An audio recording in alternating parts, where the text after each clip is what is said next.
Welcome to Regulate Tech with me, Nicklas, Berild, Lundblad, and with me, Richard Allan. So today we wanted to discuss something that is fairly abstract but has enormously concrete implications. The question of sovereignty, the relationship with international standards, and trade. So these are questions that don't only touch on tech, but they touch on almost every piece of the economy that you can be interested in. Famously, for example, international standards was what led to the modern container, what led to modern world trade. And that, in turn, was something that opened up sovereignty for a lot of nations as they entered into trade treaties and the World Trade Organization, the WTO. So these things change the geopolitical power dynamics, and they change the way we think about what a nation decides and what is decided in international institutions and what is decided by companies. So, how should we start to approach this area from a tech policy perspective? I think the really interesting question for tech is often, is it different? Is it special somehow, or is it part of this sort of general approach to international trade? So we have in other areas of manufactured goods, for example, and the EU, I guess, is the classic example of this. You know, there are EU-defined standards, and if you want to sell something across the EU, you have to manufacture it to that standard. That's seen as quite unexceptional, perhaps except for the United Kingdom, where we were so exercised by being held to other people's standards that we ended up with Brexit. In tech land, we've ended up with something slightly different, or at least the history has been different, in that when you create an internet service and you turn it on, by default, you have customers all around the world. And you've not necessarily applied all of the standards of all the countries that you're trading in. So you start trading in a kind of standards-free world. You're probably going to be meeting the standards of your home market, because otherwise you wouldn't be able to operate. But you may not, as I say, even have any awareness of what the standards are in other countries that you're trading with, because your internet service is default global. So we've got a history that the internet, just from a technical point of view, feels different. But over time, internet services have been sort of treated more and more like any other widget or product that you're selling internationally. And people are trying to apply national standards, but that's where this sort of contentious debate comes in. You know, should the internet be treated exceptionally, or internet-based services be treated exceptionally, or should they be treated like manufacturing any other product? And countries should just be free, either individually or in a bloc like the EU, just to impose whatever standards they want. And if you want to sell the product, just meet those standards, don't complain. There is this interesting way of simulating this, where you re-territorialize the internet by saying, I'm not launched in your market. And what you do is you can use IP blocking or something else, and then simply not offer your service there. And that's something that was very alien to the original internet culture, whereas you described, there was this inversion. You were global first. You were available everywhere by default. But now you've seen this almost like a simulated territorial principle. And is that, do you think, a response to the problem you're describing? I mean, that's a necessary response. So as countries have done what they do in other areas, you know, if we take something like car manufacturing, if you want to sell a car and the European Union has particular standards for seatbelts or airbags or whatever it is, you just can't ship the car to Europe unless you've got the right seatbelts or airbags. What's happened is sort of the equivalent of internet companies have been selling the same car everywhere, built to an American standard. And now the EU is saying, but we want it to have these airbags and these seatbelts and these particular EU features. And you're right, one response of the internet company, well, they could just defy that. They could just say, well, I'll keep selling my cars anyway, because unlike a physical car, you know, there's no easy way to stop it at the border. Or if they're a law-abiding company and they worry about being out of compliance, they can say, I am going to do the equivalent of no longer shipping my cars to Europe. And in an internet sense, that means, you know, trying to block it at the IP level. And we've already seen this. There are examples out there of, in particular, US media websites who, in response to European Union data protection law, sometimes you'll go to them and they'll say, my website is not available in the EU. And they're doing that because they don't want to be out of compliance with EU law. I mean, for every website that does that, there's 100 others that, again, probably are not in compliance with EU law, but just don't do anything until someone comes and knocks on their door. But some are taking exactly that response and saying, if I'm a respectable, publicly listed company and I think I'm out of compliance, I'm going to stop customers buying my product in a particular country until I can either come into compliance or they change their law, or, and this is perhaps at the nub of it, I can get my government to negotiate a trade agreement with that country where they don't apply their silly local rules to my company as I see it. And I use a trade agreement to continue trading in that country, but based on my own local standards rather than their local standards. So there's been a few free trade agreements that contain specific provisions for internet services. As far as I remember, the US-Korea one is an example of that, where there is a specific section of the free trade agreement that discusses internet services, and also discusses how internet services, if they're approved in one country, should also be approved in the other. This notion of sort of, if you are in the country of origin complying with all of the standards, other countries can just tag on to that and say, I think your standards are good enough, and I'm going to recognize them as my standards, and then build that out. That seems to be a viable way, and seems to be how we've been addressing data protection law, for example, right? It is. I mean, this is where we get into this sort of geopolitical power struggle, because there are these different models for how we resolve this, and it's certainly. I mean, we need to recognize it's kind of distorted in a way by the fact that the US, the most powerful economy in the world, has been most successful, I think, in this model where digital first companies just turn on and they get these global audiences. So you've got this very powerful country with the most powerful businesses in the sector worth the most money, and they don't want to have to necessarily conform to other people's standards. They want their government to act as their champion and open it up. And so it has been a feature of US negotiated trade agreements. But then you hit a body like the European Union, where the European Union will say, no, we're big and strong enough to resist this. We're not just going to accept US standards if there are things that we care about. And there's data protection law, but now there's the Digital Services Act, there's the Digital Markets Act. There's a whole raft of new regulation where the European Union is trying to define standards. And it's quite hard, I think, today to imagine the European Union just agreeing some kind of simplistic equivalence without demanding more from the US, that they will insist that the US beefs up its regulation before they'll recognize that equivalence. And that then, as I say, from a US business point of view, leaves them now incurring a lot more cost, which businesses hate, because they've now got to comply with all these EU standards. And they will, I think, go to their government and ask their government to lobby to somehow remove that.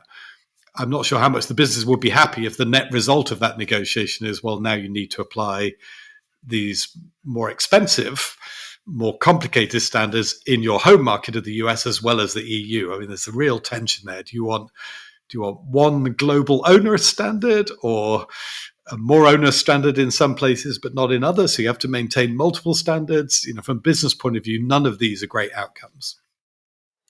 What happens, or if you look at earlier generations of technology, what's happened typically is that you have had certification schemes published by governments saying this is what you need to do. These are the standards you have to adhere to if you want to sell in my market.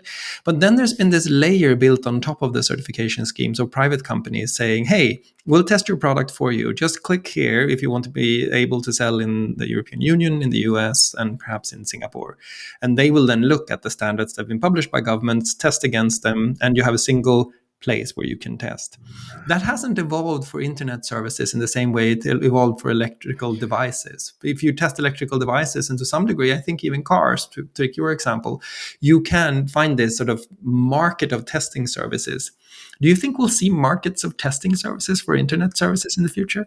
I mean, there have been institutions, I think, particularly in the European Union, who have tried to do that and have offered themselves into the market, trying to offer those testing services. There's been quite a lot of interest, but you're right, it hasn't developed to date. And again, this is one of those questions where we need to ask, what is the difference between an internet service and automobile manufacturing, for example? Or should we just see them as the same, and should we develop the same mechanisms with the costs and benefits? I mean, in the automobile certification system, we've got these industry certifying bodies, as you say, but we also have the Volkswagen scandal of people in industry sort of bypassing those. And I think that's actually, from a economic point of view, it's a viable model. It's certainly more viable than trying to have every little agency in every government trying to do certification multiple times. It's more viable to have something at scale. There will always be loopholes. There'll always be people who try and cheat and get round at that. But generally speaking, I think the standards will be maintained in that kind of model. So my bet, again, for placing a bet, is that we will end up there. You've now got it. You've got the European Commission trying to operationalize the Digital Services Act. I think they will really struggle without those kind of certification schemes, because you've got a lot of little agencies. I don't mean that sort of pejoratively. They are small. There's a lot of countries that have relatively small teams of people trying to do very, very complex evaluations. And it has to be more efficient to do some of that at scale through some bodies that are set up just to do, for example, certification of the safety of particular features on internet services.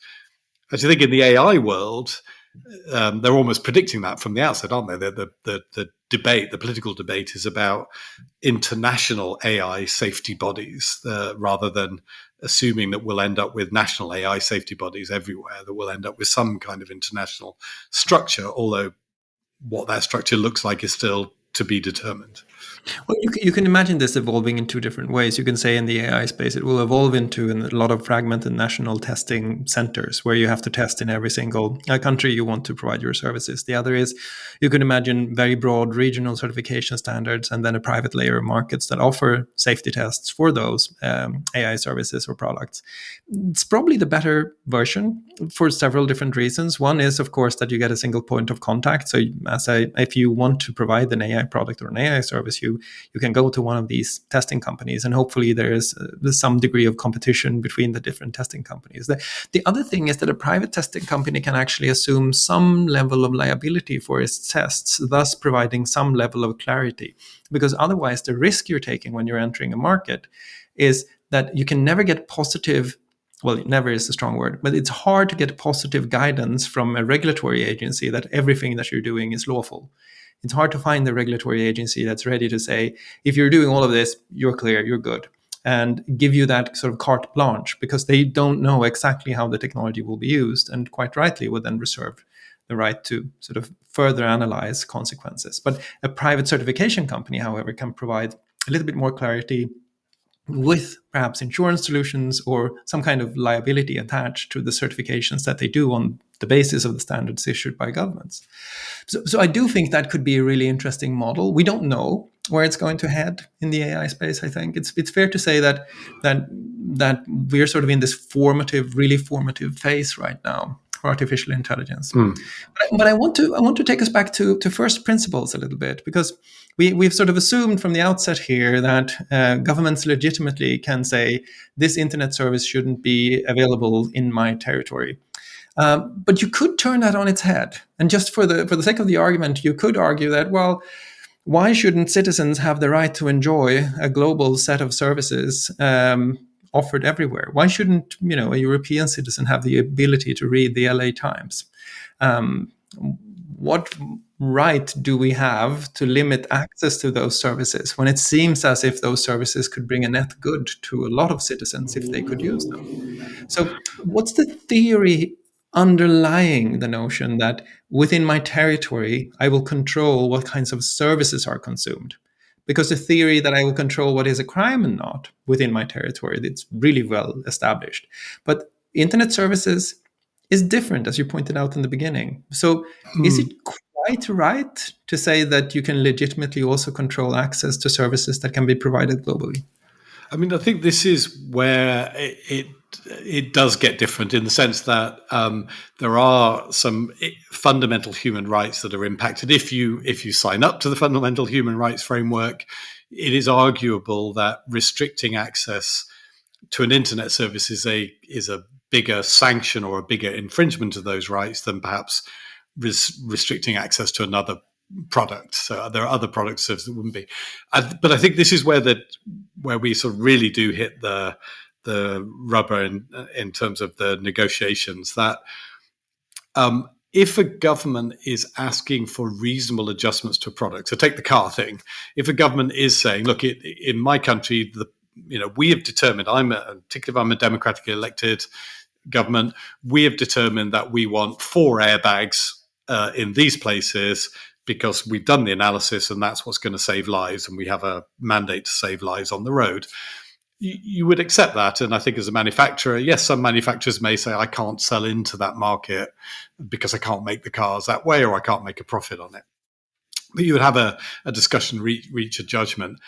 I think again, if as long as there were some cars still going into the market, as long as the requests are not too onerous, none of us would have a problem with that. I think where we have an issue is where the benefit of the service, so a general purpose internet communication service that allows you to connect with everybody around the world, has a potentially huge benefit.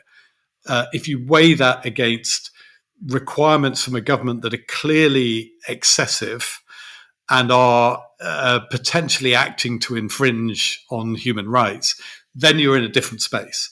And depending on where you sit on the debate, I mean, if you're like me, a legislator in the UK, and we've passed the Online Safety Act, I'm here thinking, well, that's just the equivalent of asking for seatbelts and airbags. So what's your problem, American company? Just stick the airbags in and the seatbelts in, sell it over here. If I'm an American company, I'm lobbying the American government, I may be going in there saying, no, the British government are dramatically infringing the human rights of people in the United Kingdom. You, American government, should push back and make sure they don't impose these terrible requirements on us. And so that's where we are often in this debate. And in some cases, we might have sympathy with the American company view because there is a country that's asking for too much. But in other cases, we'd say, well, no, it's just a normal exercise of sovereignty. Don't get so hysterical. Why are you so hysterical? They just want seatbelts and airbags. Just stick them in and let's move on.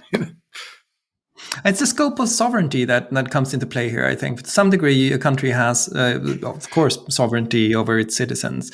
But to some degree, the citizens are also citizens of the world, for, to use a cringy term. But they have rights that are attached to them as human beings and citizens of the world. So if you imagine, for example, that you put very onerous requirements on information editing services where people could collaboratively edit something, and that means that the Wikipedia isn't available in your country, then you can start thinking about whether or not that's a balance that actually can be upheld by the sort of legitimate notion of sovereignty, or if that breaks at some point. Where do you think sovereignty can be abused? Yeah, so I think again, this is where we often end up saying you have to treat countries separately. You have to look at each situation separately. And actually, as a company, I had no problem when I worked in a company understanding that countries are different from each other. And I think in particular where there is a country where the citizens can challenge any decision by their government, and the challenge will be heard by a genuinely independent court and regulator, that there's genuine recourse to the law, and where the legal system has in place tests like freedom of expression tests, then I think, look, if it passes muster there, if there's a democratic government that's passed a law and citizens have been able to challenge it, and the challenges have been dismissed by rule of law, independent judiciary who are respectful of human rights. I think that's one scenario, and there I would say you should really respect it. A completely different scenario, yes, if you're in a country where it is evident that the citizens are oppressed, feel oppressed by their government. They're not signed up to this, where the courts are corrupted and in the pocket of the government. And that's not just going to be for you, but that's a broadly known scenario. And there, as a company, yes, you might morally come to a different decision about respecting it.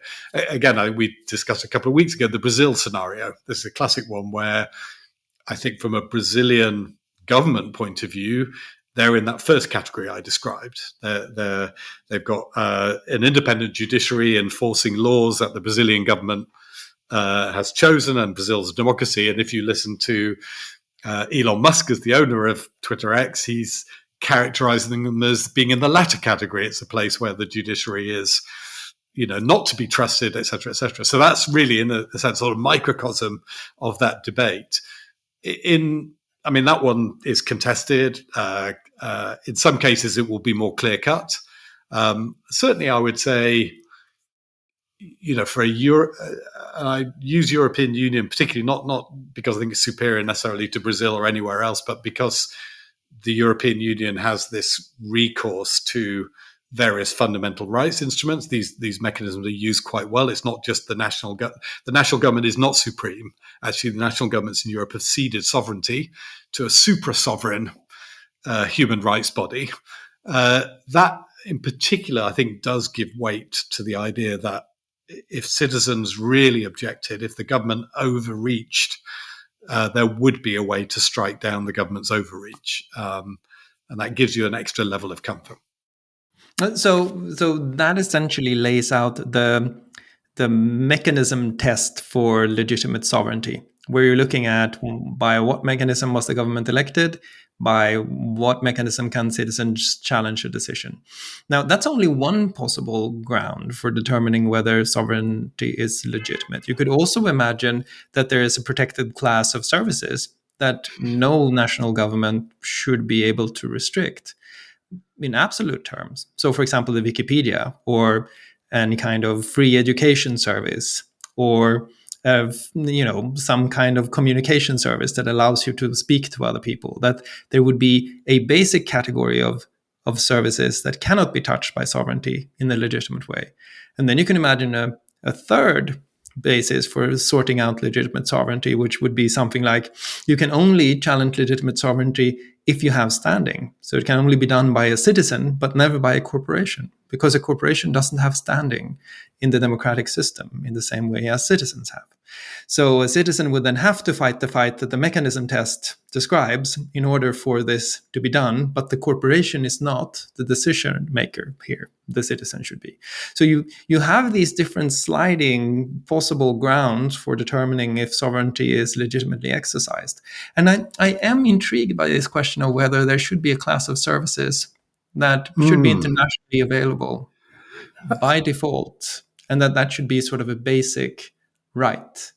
And this is what we talked about early on, but I think we talked about it in the wrong frame when we talked about internet being a human right. There was this whole movement of people who wanted the internet to be a human right. What they were articulating, I think, was this notion that there is a class of services such that if you restrict them, you are never going to be exercising legitimately sovereignty, but you're going to be abusing human rights. Do you think we will see a class of such services grow in the future? I think it's a really interesting idea. That's really hard work. I think you've got an agenda there for the Internet Governance Forum. And the reason it's hard work, and I sort of, we've got our friends at the International Telecommunications Union, where there's, at least from a technical point of view, they've ensured that there is access to the global telephony network, and we've got postal services. There are some basic communication services where we've created a truly global structure to make sure that they can be available, accessible. But that's fraught. It's very fraught because you've got to sign up, for it to be truly international, you've got to sign up countries that many of us would regard as the villains of the piece. So I think it would be it'd be a really interesting challenge to say, could you end up with a class of services, messaging services, maybe something like Wikipedia, how far away are we from persuading everyone to sign up to it without them imposing excessively onerous conditions? Because that's the risk.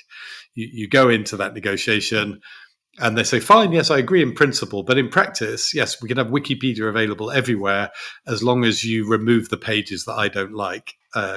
That's not, I think, what we want to be the outcome. But I think as a sort of, not just a thought exercise, but as a practical exercise, seeing how many countries you could get to sign up to a basket of services where they agree that if they meet these minimum standards, they're not going to restrict them. I mean, there have been groups like the Internet Freedom Coalition and others. They've been sort of exercising trying to do this at an international level, various ad hoc ways over the years. But I think that would be a really interesting exercise just to see how far you can go. And that might create as a baseline to say 90% of the countries in the world are willing to commit to not impose onerous conditions that would result in the blocking of services of this particular type. Ooh, that's some work to be done there. That's some work to be done, and you can imagine doing it with Wikipedia. You can also imagine doing it with MIT courseware, for example. The availability of open education is interesting, and you would then have to figure out what are the arguments against. Why would you want to exercise legitimate sovereignty and restrict access to, say, the Wikipedia? And could you then make the case for that? And I think almost it's almost like in the intellectual debate, of course not in the practical debate, I get that, but in the intellectual debate, I would suggest that the burden of evidence should be reversed. If there is this class of services that if you want to restrict them, you should be able to prove that there is a solid ground for restricting them under legitimate sovereignty. Yeah, I think the tricky thing there would be define the minimum standards that allow, because it's not just to say this class of entity. When you define the class of entity, there would have to be some minimum standards, so like a global regulation, as it were. So, for example, with something like Wikipedia, if you said, look, they've got all these things in place that act as quality control and prevent Wikipedia from becoming corrupted. So you wouldn't want to say all Wikipedia-like services, because you would very quickly get, all kinds of like terrible versions of Wikipedia that people would set up if they thought it was a loophole. So you would have to come up and say, look, it's a knowledge base, or even the same with an online learning service. Everything could be corrupted. We know that. So you would have to come up with a minimum set of criteria, standards that a service of type X would have to meet to be in that basket. But again, I think that would be a really interesting exercise to do. You would design them World Heritage sites, and they would be literal sites, so that would be really nice. Oh, I like that. so let's go back to trade, because I think one of the problems that we have is that as sort of sovereignty is being reintroduced as a legitimate ground for restricting access to services, as we see more and more trade aspects of the provision of services on the internet, at the same time, those institutions that were meant to carry the global trade systems are weaker than ever. The WTO is weaker than ever. Trade agreements are rare and far between. Trade overall is increasingly being outcompeted by industrial policy concerns. Fragmentation is continuing. Are you optimistic that we'll see sort of a revival of trade treaties and negotiations that will allow us to build the mechanisms that do this? Or do you think that we should advise the tech companies that offer these services to budget 10x more for compliance costs in the coming decade? Yeah, I would probably be the second, because I think it is. Look, I think, the trend, as you just described, is in one way, and it's now about bilateral negotiations of power, and the things that are being traded against each other are often apples and oranges. It's not my trade versus your trade. It's access to my market for these things that I want, from a industrial policy point of view, whatever it is. And so I think that is the world we're in now, where there's more national interest coming into these negotiations. So I think it's one in which I find it hard to see us going backwards. I think the glory days of being able to just build something and stick it out there and not worry about it too much are gone. And you now need to think much harder. We've got an interesting example in that in Amazon. Amazon, yes, it's a tech company, but because it's largely been involved in the physical delivery of goods, they have had to figure out what they're going to do in each market, market by market, and open an Amazon service market by market. And they carry a lot of compliance risk for all sorts of things like collecting sales taxes, blah, blah, blah. I think that's probably, and they can still operate as a big global brand, etc. But I think that's probably closer to what we'll see for pure play digital services, and they should budget 10x more for compliance and making sure that they can work with those national regulators, or they're going to end up in, I think, effectively just sort of getting ejected from markets because they're going to become too high risk. On that very positive note and prediction, especially for those of you who are engaged in compliance, congratulations, job security. I am going to bring us to a close. Thank you so much, and thanks for listening, and we hope to have you with us next week.